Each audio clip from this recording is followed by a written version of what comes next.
Hello everyone, नमस्कार बच्चों। तो इस प्रकार के क्वेश्चन आपके बोर्ड में 4 नंबर में पूछ लिया जाता बच्चों। ये क्वेश्चन आपका वेरी वेरी इम्पोर्टेंट है। सभी बच्चों को वीडियो को पूरी देखना है और चीज़ों को ध्यान से समझना है। ठीक है बच्चों, इस क्वेश्चन में बोला क्या है, समीकरणों 2x - y = 4 और x + y = -1 ग्राफ खींचिए। तो बच्चों सबसे पहले हमें करना क्या है, हमें एक ग्राफ बनाना है। ठीक है, क्वेश्चन में बोला है कि ग्राफ खींचिए, तो इन दोनों समीकरणों से सबसे पहले हमें एक ग्राफ बनाना होगा। उसके बाद y अक्ष पर बने त्रिभुज के निर्देशांक। तो बच्चों जब हम ग्राफ खींचेंगे तो उस ग्राफ जब हम बनाएंगे तो वहाँ पर आपका एक त्रिभुज बनेगा। क्या बनेगा? त्रिभुज। तो उस त्रिभुज के हमें निर्देशांक बनाने हैं, वो भी कौन सी रेखा पर? y अक्ष वाली रेखा पर बताने हैं त्रिभुज के निर्देशांक। ठीक है बच्चों, चीज़ों को समझना है और सीखना है। सभी बच्चे वीडियो को पूरी देखें और ध्यान से चीज़ों को समझें और सीखें। ये क्वेश्चन आपका बच्चों वेरी वेरी इंपॉर्टेंट है और 2025 में 4 नंबर में पूछा भी जा सकता है। ठीक है बच्चों, तो इसीलिए आपको वीडियो पूरी देखनी है और ध्यान से चीज़ों को समझना है। अब सबसे पहले हमें करना क्या होगा बच्चों, ध्यान से समझना है। प्रत्येक समीकरण के 2 हल करने हैं। पहले प्रत्येक समीकरण के हमें 2 हल निकालने हैं। ठीक, और कैसे निकालेंगे वो चीज़ आपको समझनी है। देखो सबसे पहले हमें दिया है समीकरण फर्स्ट, लिखेंगे समीकरण फर्स्ट से। तो समीकरण फर्स्ट है हमारे पास क्या, 2x - y = 4। तो हमें इसके 2 हल निकालने हैं बच्चों। ठीक है, क्या निकालने हैं? 2 हल। कैसे निकालेंगे ध्यान से समझना है। तो सबसे पहले हमें करना क्या होगा, हम लिखेंगे x = 0 रखने पर। ठीक है बच्चों, सबसे पहले हमें x के स्थान पर 0 रखना है। तो लिखोगे 2, 0 - y = 4। ठीक है, अब आपको करना क्या है, अब 2 की गुणा जब आप 0 में करेंगे, 2 की गुणा जब आप 0 में करेंगे तो बच्चों वो आपकी संख्या 0 बन जाएगी। तो हमारे पास बचेगा -y = 4। अब हमारा जो बिंदु बनेगा बच्चों, क्या बनेगा? बिंदु। तो बिंदु बनेगा हमारा बच्चों 0, -4। ये हमारा एक हल हो गया। ठीक है, इसको एक हल बोलेंगे। उसी प्रकार जब हमने x = 0 लिया है तो y बराबर भी हमें बच्चों 0 लेना होगा। सभी बच्चों के बात समझ में आ रही है? ठीक है, तो अब आपका 2x वैसे ही रहेगा, -0 = 4। ठीक है बच्चों, तो आपका हो जाएगा 2x = 4 और 2 से तो x की वैल्यू आपकी बन जाएगी 2। ठीक है बच्चों, अब आपका जो बिंदु बनेगा, बिंदु मतलब दूसरा हल, जो आपका दूसरा हल होगा 2, 0 होगा बच्चों। ठीक है, दूसरा हल है आपका 2, 0। फिर उसी प्रकार अब आपको लेना होगा समीकरण सेकंड से। ठीक है बच्चों, अब हमें समीकरण सेकंड लेनी है। फर्स्ट समीकरण के हमने 2 हल निकाल लिए। उसी प्रकार हमें ग्राफ बनाने के लिए दूसरी जो समीकरण है उसके भी हमें बच्चों 2 हल निकालने हैं। जैसे हमने फर्स्ट समीकरण के 2 हल निकाले हैं उसी प्रकार हमें दूसरी समीकरण के भी बच्चों 2 हल निकालने हैं। ठीक है, तभी ही हमारा ये ग्राफ बन पाएगा बच्चों। ठीक है, आपने 9वीं क्लास वाला मैथ पढ़ा होगा। तो 9वीं क्लास में आपने जो हमारा दूसरा तीसरा जो चैप्टर है 2 चर वाले रैखिक समीकरण, तो उसमें बोलता नहीं है कि 4 हल ज्ञात कीजिए, 2 हल निकालो, 3 हल निकालो, तो उसी प्रकार से हमें इसमें भी काम करना है। ठीक है, ग्राफ विधि में उसमें भी हमें ग्राफ बनाना पड़ता है। 9th क्लास में 1 समीकरण मिलती है और 10th क्लास में आपको 2 समीकरण मिली हैं। ठीक है, उसी प्रकार से हम काम करेंगे। ध्यान से समझना है सारी चीज़ों को, कोई जल्दी नहीं है, बढ़िया तरीका से। ठीक है, तो अब देखो हमारे पास सेकंड समीकरण है x + y बराबर -1, और क्या काम करेंगे, x बराबर 0, तो x बराबर 0 रखना है बच्चों। तो आपका 0 + y बराबर -1। ठीक है, अब जो आपका बिंदु बनेगा, जो आपका एक हल निकलेगा दूसरी समीकरण का, वो आएगा 0, -1। उसी प्रकार जब हम x बराबर 0 रखा है तो y बराबर भी हमें बच्चों 0 लिखना है। तो आपका जो बिंदु हो जाएगा, अगला जो बिंदु बनेगा दूसरा हल जिसे हम बोलते हैं, तो बच्चों वो बनेगा आपका -1, 0। ठीक है बच्चों, अब दोनों समीकरणों के हमने 2 हल निकाल लिए।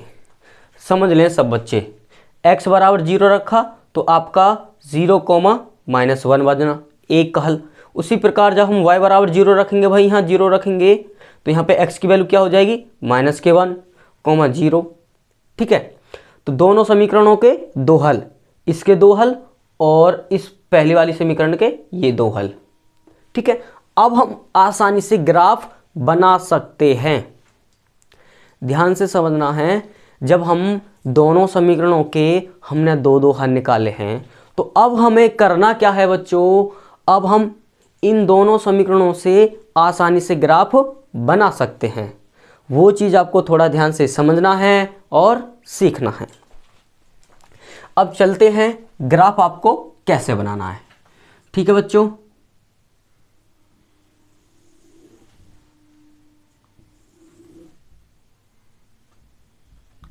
ध्यान देना है सभी बच्चों को।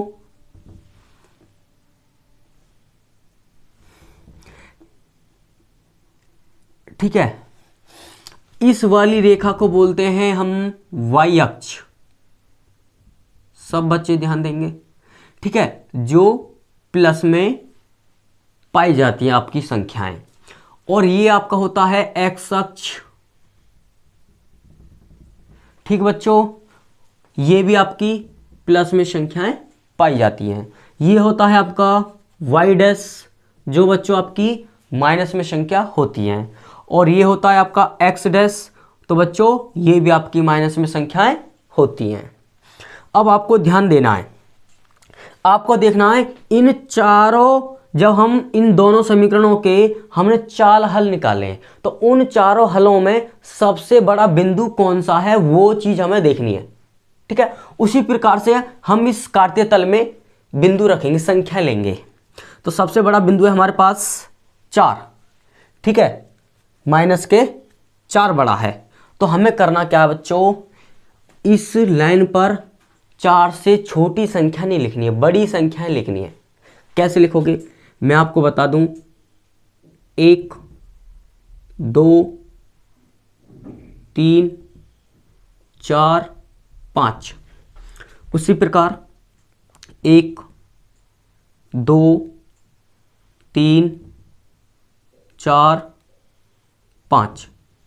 उसी प्रकार इस पे आ जाओ, 1, 2, 3, 4, 5। 1, 2, 3, 4, 5। ठीक है बच्चों, 1, 2, 3, 4 और 5। 1, 2, 3, 4, 5। 1, 2, 3, 4, 5। ऐसे ही चलती रहेंगी ये संख्याएं। ठीक है बच्चों, हम और भी आगे लिख सकते हैं, ये आपकी ऐसे ही चलती रहेंगी। 1, 2, 3, 4 और 5। तो ये आपकी माइनस में पाई जाएंगे बच्चों। यहाँ पे आपको माइनस का चिन्ह लगा देना। ये आपकी माइनस वाली संख्या है और ये आपकी दोनों प्लस वाली संख्या है। सभी बच्चों को बात समझ में आ रही है? ठीक है। अब आपको देखना है समीकरण फर्स्ट में पहला बिंदु है 0,-4। पहला बिंदु है 0,-4, मतलब y की वैल्यू -4 है। तो बच्चों ये बिंदु आपका यहां बनेगा। ठीक है, 0,-4 ध्यान देना। उसी प्रकार आपका दूसरा बिंदु है 2। ठीक है, 2,0 मतलब x वाला। यहां पे ये बिंदु है आपका 2,0। ठीक है बच्चों, बात समझ में आ रही है? अब हम क्या काम करेंगे, अब इन दोनों बिंदुओं को मिलाएंगे आपस में। ठीक है, बिल्कुल सीधी लाइन आपको खींचनी है। ध्यान से सीधी लाइन हमें खींचनी है बच्चों। ठीक है, बिल्कुल ध्यान से खींचनी है। हल्की सी और आगे कर दो।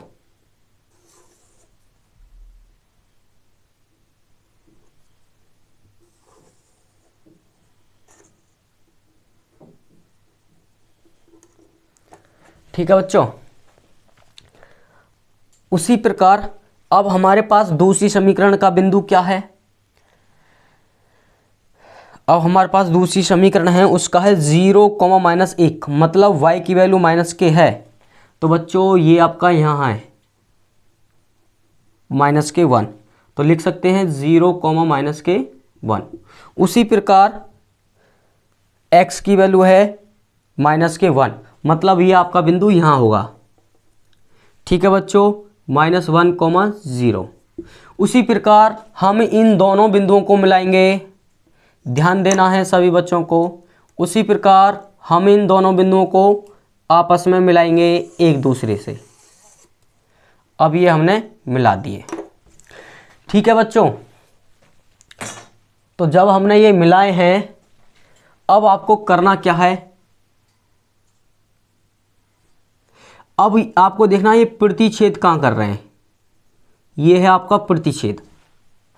ठीक है बच्चों, ये आपका यहां पे बनेगा प्रतिच्छेद बिंदु। सही बच्चों को बात समझ में आ रही है? यह है आपका प्रतिच्छेद बिंदु। अब आपको ध्यान से समझना है, इसे बोलते हैं हम ग्राफ विधि। इसको क्या बोलते हैं बच्चों? ग्राफ विधि बोलते हैं। अभी हमने ग्राफ में बना लिया। ठीक है, अब ये हमने किस में बनाया है? ग्राफ में। सही बच्चों को बात समझ में आ रही है? अब ये हमने बनाया है ग्राफ में। ठीक, अब ग्राफ तो हमने बना दिया। अब यहां पे पूछा है y अक्ष पर बने त्रिभुज के निर्देशांक। तो बच्चों y अक्ष पर बने त्रिभुज के निर्देशांक, ये चीज आपको समझनी है। y अक्ष कौन सा होता है?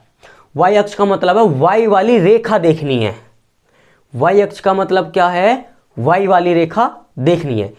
जब आपसे y अक्ष पूछे तो y वाली रेखा देखनी है। ये है आपकी y वाली रेखा। ठीक है, y अक्ष।